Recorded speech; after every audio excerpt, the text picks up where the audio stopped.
தளபதி விஜய் அவர்கள் இன்னைக்கு அதாவது 12ஆம் தேதி தன்னுடைய ரோட் ஷோவை கன்னியாகுமரியில வந்து கம்ப்ளீட் பண்ணியிருக்கிறாரு. ஆஸ் யூஷுவல் இந்த ரோட் ஷோ வந்துட்டு மிஷன் அக்கம்ப்ளிஷன் சொல்லுவாங்களா, ஸோ அந்த மாதிரி தான் நடந்து முடிஞ்சிருக்கு. சில விஷயங்கள் கியூட்டா வந்துட்டு எல்லாம் நடந்து முடிஞ்சிருக்குது. போன ரோட் ஷோவில் அதாவது அந்த தூத்துக்குடி அந்த சைட்ல ஒரு சில விஷயங்கள் நடக்கிறப்ப பார்த்தீங்கன்னா எதிர்பாராத விதமா சைக்கிள் எல்லாம் போயிட்டு வந்துட்டு சும்மா வித்த காட்டினாரு. ஸோ அது மாதிரி பார்த்தீங்கன்னா இன்னைக்கு நடந்த ரோட் ஷோல பார்த்தீங்கன்னா சைக்கிள்ல வந்துட்டு போயிட்டு இருந்தாரு. சில பேர் பாத்தீங்கன்னா அங்கங்க வந்துட்டு கை காட்டுறாங்க. அப்புறம் வந்து டக்குனு வந்துட்டு சைக்கிள் நிப்பாட்டிட்டு அப்படியே உள்ள போயிட்டு கியூட்டா வந்து ஏறி உட்காந்துக்கிறாரு. இது சில மெயின் ஸ்ட்ரீம் மீடியாஸ் பாத்தீங்கன்னா திரும்ப திரும்ப போட்டு காட்டிட்டு வேற ஒரு வாய்ஸ்ல எல்லாம் பேசி வந்து ரொம்ப த்ரில்லிங்கா வந்து கொண்டு போனாங்க. பட் அது கியூட்டா பண்ண ஒரு மூமெண்ட்.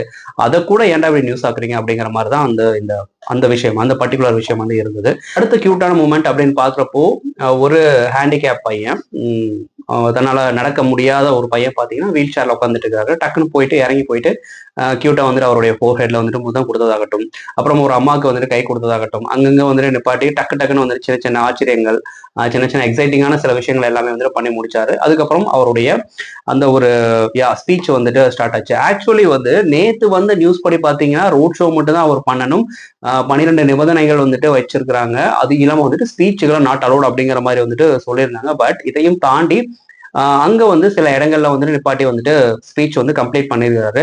சோ எப்பயுமே பாத்தீங்கன்னா சில விஷயங்களை ரிப்பீட்டடா சொல்ற தளபதி விஜய் அவர்கள் இன்னைக்கு தன்னுடைய அரசாங்கம் அதாவது டிவிக்கு ஆட்சி அமைக்கிற பட்சத்தில் அடுத்த 6 மாசத்துக்குள்ள என்னென்ன மாதிரி விஷயங்களை எல்லாமே வந்துட்டு தமிழக மக்களுக்கு வந்து நான் வாக்குறுதியா கொடுப்பேன், அதை நான் பண்ணி முடிப்பேன் அப்படின்னு வந்து கம்ப்ளீட் பண்ணியிருக்காரு. இதுல முக்கியமான விஷயம் என்னன்னா, இது அந்த தூத்துக்குடி, நாகை இந்த இது எல்லாமே பாத்தீங்கன்னா நம்ம அந்த கடலோர மாவட்டங்கள் இல்லையா, ஸோ அங்க வந்து முக்கியமான விஷயங்கள் அப்படின்னு அங்க டார்கெட்டட் ஆடியன்ஸ் அப்படின்னு பாக்குறப்போ எஸ் மீனவ நண்பர்கள். ஃபர்ஸ்ட் மீனவ நண்பர்களுக்காக அவர் சொன்ன பிளான் அப்படின்னு பாக்குறப்ப பாத்தீங்கன்னா மீன்பிடி தடைக்கால நிதி 8000 இருந்து 20,000 உயர்த்தப்படும் அப்படிங்கிற மாதிரி சொல்லியிருக்காங்க. இது ஒரு சூப்பர் விஷயம். அதுக்கப்புறம் இலங்கை கடற்படை, இதுதான் வந்து முக்கியமான விஷயம். இலங்கை கடற்படையிடம் பிடிபட்ட படகுகளை தூதரகத்தில் பேசி மீட்கும் வரை படகு உரிமையாளருக்கு அந்த ஓனருக்கு பாத்தீங்கன்னா 5 லட்சம் வந்து பாத்தீங்கன்னா நிதி உதவியாகவும், டீசல் மானியம் பாத்தீங்கன்னா அங்க மீன்பிடி செய்யறாங்க அந்த ஃபிஷர்மேன்ஸ் கம்யூனிட்டி எல்லாருக்குமே பாத்தீங்கன்னா டீசல் மானியம் பாத்தீங்கன்னா 1500 லிட்டரில் இருந்து 3500 லிட்டர் உயர்த்தப்படும். அதாவது 1500 லிட்டர் இதுக்கு முன்னாடி இருந்த கவர்மெண்ட் பாத்தீங்கன்னா அது வரைக்கும் ஃப்ரீயா கொடுத்திருந்த அந்த விஷயத்த 3500 லிட்டரா வந்துட்டு தளபதி விஜய் அவர்கள் தாவேகாவுடைய தலைமையின் கீழே வந்துட்டு உயர்த்துவாங்க. கடல் தாய் வீட்டு வசதி திட்டத்தில் அப்படிங்கிற ஒரு திட்டம் இருக்கு. சேதமடைந்த குடியிருப்புகளை அகற்றி புதிய வீடுகள் கட்டித்தரப்படும். இது எங்கேயோ ஒரு கேட்ட ஒரு விஷயமா இருக்குல்ல.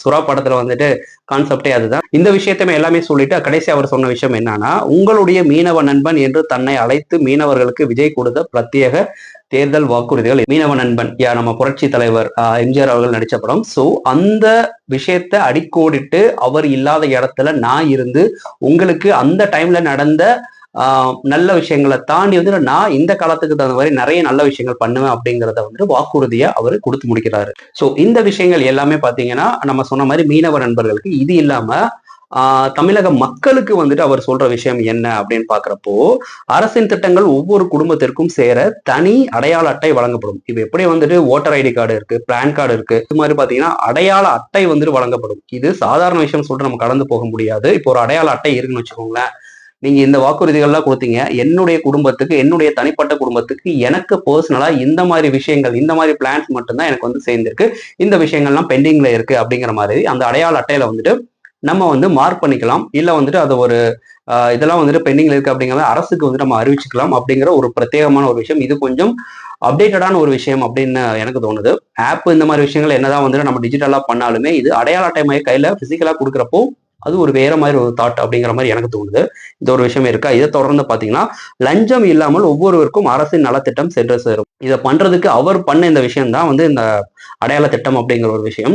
இப்ப நம்ம ஒரு விஓ ஆஃபீஸுக்கே போறோம்னு வச்சுக்கோங்களேன், நமக்கு ஒரு இடத்துல ஒரு கையெழுத்து வேணும் அங்க இருக்க வில்லேஜ் ஆஃபீஸர் கிட்ட அப்படின்னா இடைத்தரகர்கள் அப்படின்னு சொல்லிட்டு சில பேர் இருப்பாங்க.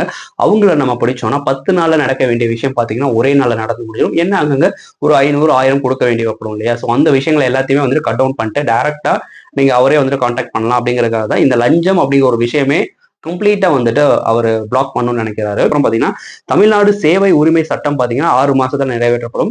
இந்த சேவை அடிப்படையில வந்து ஃப்ரீயா கொடுக்கறது, இல்ல மக்களுக்கு நாங்க இதெல்லாம் வாக்குறுதிகளா கொடுத்துருக்கோம் அப்படிங்கிற மாதிரி சில விஷயங்கள்லாம் இருக்கும்ல. ஸோ அதை எல்லாத்தையுமே 6 மாசத்துக்குள்ள வந்து அவர் செஞ்சு முடிப்பேன் அப்படிங்கிற மாதிரி சொல்றாங்க. பட்ஜெட்டில் ஒதுக்கப்படும் நிதி வெளிப்படைத்தன்மையாக இருக்கும், ரொம்ப டிரான்ஸ்பரன்சியா, இல்ல வந்துட்டு அங்க பார்லிமெண்ட்ல நடக்கிறதையோ, இல்ல வந்துட்டு சில விஷயங்கள் இன்னைக்கு நாங்க டிஸ்கஸ் பண்ணிருக்கோம் அப்படிங்கிறத ஒரு ஆப் மூலியமாவோ, ஒரு போர்ட்டல் மூலியமாவோ, இல்ல மக்களுக்கே வந்துட்டு செய்திகள் மூலியமாவோ வந்து டிரான்ஸ்பரன்சியான எங்களுடைய வாக்குறுதிகள் இருக்கும், எங்களுடைய விஷயங்களும் வந்து நாங்க கம்யூனிகேட் பண்ணுவோம் அப்படிங்கிற மாதிரி வந்து நாங்க சொல்றாங்க. மாநில வளர்ச்சிக்கான யோசனையை பொதுமக்களும் தெரிவிக்க இணையதளம் அமைக்கப்படும். இது கிட்டத்தட்ட பாத்தீங்கன்னா முதல்வன் ஃபார்மேட் தான். ஒரு பாக்ஸ் ஒன்று வச்சிருப்பாங்க. ஸோ அந்த ஸ்ட்ரீட்ல இருக்க யாரு வேணாலும் எப்ப வேணாலும் லெட்டரா எழுதி அதில் போடலாம். அது முதல்வருடைய நேரடி கண்காணிப்புக்கு கீழே அவருக்கு கொண்டு போய் சேர்க்க ஒரு டீம் இருப்பாங்க. ஸோ அந்த விஷயம் தான் கொஞ்சம் அப்டேட்டடா இந்த காலத்துக்கு தகுந்த மாதிரி வந்துட்டு இது பண்ணியிருக்காங்க அப்படின்னு தோணுது. சட்டமன்ற கூட்டத்தொடரில் ஒரு நாள் மக்களின் மனு தொடர்பாக விவாதிக்கப்படும். ஸோ அப்படி கொடுக்கப்படக்கூடிய அந்த மனுக்கள் எல்லாமே வந்துட்டு சட்டமன்றத்தோட இந்த பட்ஜெட் கால கூட்டத்தொடர், அப்புறம் வந்து குளிர்கால கூட்டத்தொடர் இந்த மாதிரிலாம் இருக்கும் இல்லையா. ஸோ அப்படி வருஷத்துக்கு ஒரு 3-4 வாட்டி நடக்கக்கூடிய இந்த கூட்டத்தொடர்ல எல்லா கட்சிகள் முன்னிலையிலுமே இந்த மனுக்கள் எல்லாருமே ரீட் பண்ணிட்டு அதற்கான அடுத்த ஸ்டெப் என்ன அப்படிங்கிற மாதிரி வந்துட்டு பண்ணப்படும் அப்படிங்கிற மாதிரி சொல்றாங்க. 10,000 கையொப்புகளுடன் ஒரு மனு சமர்ப்பித்தால் அரசு விளக்கம் அளிப்பது கட்டாயமாக்கப்படும். இப்போ சில இடங்கள்ல சில விஷயங்கள் இருக்கும். இப்போ ஃபார் எக்ஸாம்பிள் தேனியில் எடுத்துக்கிட்டோம், முல்லை பெரியார் பிரச்சனை, தஞ்சையில வந்து டெல்டா பிரச்சனை, இப்படி எல்லா ஏரியாக்களுமே சில ஸ்பெசிபிக்கான சில இஷ்யூஸ் எப்பயுமே வந்து பை டிஃபால்ட்டா காலமாக இருக்கும். அதுதான் வந்து மக்களுமே அப்புறம் வந்து அங்க இருக்கிற அரசியல்வாதிகள் எப்பயாவது செஞ்சு முடிப்பாங்க அப்படிங்கிற மாதிரி காலங்காலமா ஓட்டு போட்டு போட்டு போட்டு அந்த விஷயங்களை தவிர்த்துட்டு அதை வச்சே வந்து அரசியல் பண்ற இந்த கூட்டத்துக்கு நடுவுல இவர் சொல்ற இந்த 10,000 கையொப்பங்களோட ஒரு தாலுக்காவே கன்சிடர் பண்ணப்படும். ஸோ அப்படி பாக்குறப்ப ஒரு தாலுக்குல இருக்கிற ஒரு முக்கியமான ஒரு விஷயத்த அங்க இருக்கிற எல்லாருமே வந்துட்டு கையொப்பம் முட்டு கொடுக்கும் பட்சத்தில் அந்த ஏரியால யார் எம்எல்ஏ, அங்க யாரு கவுன்சிலர், அப்ப உங்களுடைய பார்வைக்கு வந்துட்டு இது வராம நீங்க ஏன் பண்ணி முடிக்காம இருக்கீங்க அப்படிங்கிற மாதிரி முதல்வர் அவங்கள வந்துட்டு சட்டை பிடிச்சி கேள்வி கேட்கலாம். ஸோ அந்த விஷயத்தை தான் வந்துட்டு இது பண்றாங்க. இது வந்து கிட்டத்தட்ட மக்கள் கையிலேயே வந்து அதிகாரத்தையும் ஆட்சியும் கொடுத்து நீங்க சொல்லுங்க நான் செஞ்சு முடிக்கிறேன் அப்படிங்கிற ஒரு கான்செப்ட் தான் சொல்லிட்டு எனக்கு தோணுது. அடுத்து பாக்குறப்ப தமிழ்நாட்டு யூனிவர்சிட்டி வந்துட்டு அமைக்கப்பட போறதாகவும் ஏஐ புத்தாக்க மையங்கள் உருவாக்கப்படும். இப்போ ஒரு காலத்துல பாத்தீங்கன்னா கம்ப்யூட்டருடைய வளர்ச்சி வந்து அபரிவிதமா இருக்கப்போ 2000க்கு அப்புறம் பாத்தீங்கன்னா 90s கிட்ஸ்க்கு தெரியும், எல்லா ஏரியாக்களையும் அவங்க ஊர்கள்ல கம்ப்யூட்டர் சென்டென்ஸ் அப்படிங்கன்னு சொல்லிட்டு ஃபேமஸான சென்டர்ஸ் லைக் சிஎஸ்ஏ, அப்புறம் வந்துட்டு கேட், இது மாதிரி டேட், இந்த மாதிரி நிறைய அகாடமிக் சென்டர்லாம் அந்த காலத்துல ஓப்பன் பண்ணாங்க. இப்போ வந்துட்டு அது கொஞ்சம் பயங்கரமா வந்து பிசினஸ் ஆகி போச்சு. ஸோ அதனுடைய அப்டேட்டட் வெர்ஷனா இனி ஃபியூச்சர்ல ஏஐ தான் அப்படிங்கிற மாதிரி தெரிஞ்சக்கப்புறம் அந்த ஏஐ டெக்னாலஜிக்கான சென்டர்ஸ் எல்லா இடத்துலயுமே அமைக்கப்படும். இதனுடைய அடுத்த லெவலா பாத்தீங்கன்னா ஏஐ யூனிவர்சிட்டி பாத்தீங்கன்னா தமிழ்நாட்டிலே வந்துட்டு வைக்கப்படும். அந்த யூனிவர்சிட்டி இந்தியாவிலே வந்து நம்பர் 1 கொண்டு வர்றதுக்கான என்னென்ன விஷயங்கள்லாம் நாங்க பண்ணுவோமோ அந்த விஷயங்கள் எல்லாத்தையுமே வந்து நாங்க பண்ணி முடிப்போம் அப்படிங்கிற மாதிரி சொல்றாங்க. இது ஃபியூச்சரிஸ்டிக்கா யோசிக்கிறப்போ, ஏஐ பார்த்து எல்லாருமே பயப்பட்டு இருக்கிறப்போ அதுவும் ஒரு டெக்னாலஜி தான், அதை எல்லாமே கத்துக்கோங்க அப்படிங்கிற ஒரு விஷயத்தை தான் வந்து குழந்தைகளுக்கு அந்த சின்ன வயசுல இருந்தே பயிற்றுவிக்கப்படக்கூடிய ஒரு சென்டரா வந்துட்டு நம்ம வச்சுக்கலாம்.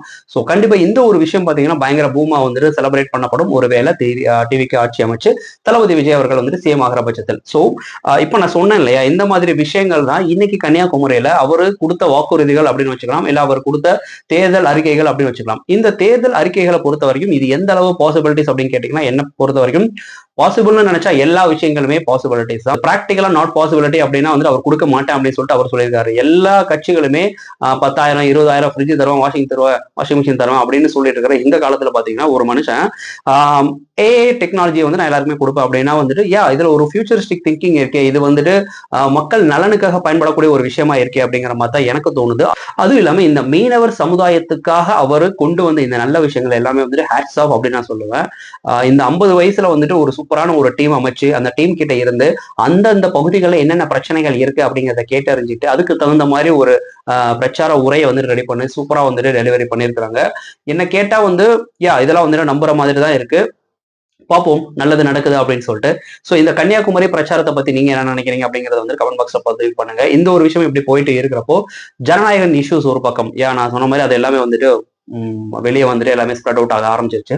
பட் இவரை பாக்குறப்போ இன்னைக்கு எனக்கு ரொம்ப ஆச்சரியமா இருந்தது, ஒரு மனுஷனை நம்பி ஒரு ப்ரொடியூசர் ஒரு 400 to 450 கோடி வந்துட்டு போட்டு படம் எடுக்கிறாரு, எப்படியா வந்துட்டு காம்பன்சேட் பண்ணணும் அப்படிங்கிற ஒரு விஷயம் பாத்தீங்கன்னா அந்த படத்துல ஹீரோவா நடிச்ச அவருக்குமே இருக்கு. பட் இந்த பிரச்சனைகள் எல்லாம் ஓகே ஒரு பக்கம் இருக்கட்டும், இது வந்து சால்வ் பண்ண முடியுமா அப்படின்னு கேட்டா சால்வ் பண்ண முடியும். வேற ஒரு படம் பண்ணி சால்வ் பண்ணலாம், இல்ல வேற ஏதோ ஒரு விஷயம் மூலயமா அவர் காம்பன்சேட் பண்ணலாம். ஓகே, இந்த விஷயத்தை எல்லாத்தையுமே தூக்கி போட்டுட்டு விஜய் அவ்வளவுதான் அப்படின்னு நினைச்சிட்டு இருக்கிற அந்த நேரத்துல மறுபடியும் வந்து நான் இருக்கிறேன், என்னுடைய சைலண்ட் மூலியமாகவும் என்னுடைய பொறுமையின் மூலியமாகவும் எல்லாத்தையுமே வந்து நான் தெரிஞ்சுட்டு, நீங்க எனக்கு எவ்வளவு வேணா மென்டல் டார்ச்சர் கொடுங்க, மென்டல் ப்ரெஷர் கொடுங்க, இல்ல இவனை எப்படியா வந்துட்டு ஒழிச்சு கட்டிடணும்னு நினைங்க, பட் அதெல்லாம் எனக்கு தேவையே கிடையாது. மக்களுக்கு நான் பண்ணணும்னு வந்துட்டேன், மக்களுக்காக நான் என்ன வேணா பண்ணுவேன் அப்படின்னு அவர் முகத்துல ஒரு புன்சிரிப்பு தான் இருந்ததை தவிர எந்த இடத்துலயுமே பதட்டம் கிடையாது. பதட்டம் இருக்கு அப்படின்னா அங்க அங்க சுத்தி வர்ற மக்களுக்கு ஏதாவது ஒண்ணு ஆயிடுமோ அப்படிங்கிற ஒரு பதட்டம், அப்படிங்கிற ஒரு பாதுகாப்பு பதட்டம் தான் இருக்கே தவிர என்னுடைய கெரியர் இப்படி போச்சு அப்படிங்கிற ஒரு பதட்டம்லாம் அவர் முகத்துல வந்துட்டு எனக்கு தோணவே இல்லை.